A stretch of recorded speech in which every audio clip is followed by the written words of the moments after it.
Good morning! Dito kami sa Maykan, Binay Street, Bangkal.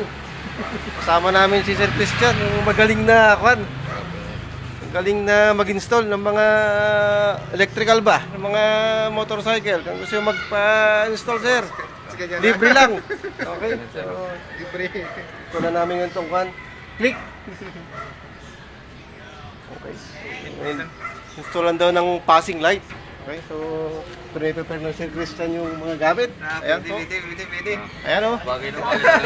Ayan. Okay. So, tingnan natin guys mamaya kung gagana ba o masusunog. Okay? Abangan na lang natin.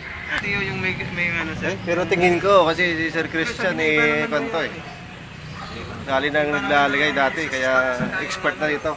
Mga electrical na mga motor. Iba naman tayo yung stock sir. Natin, guys. Mio.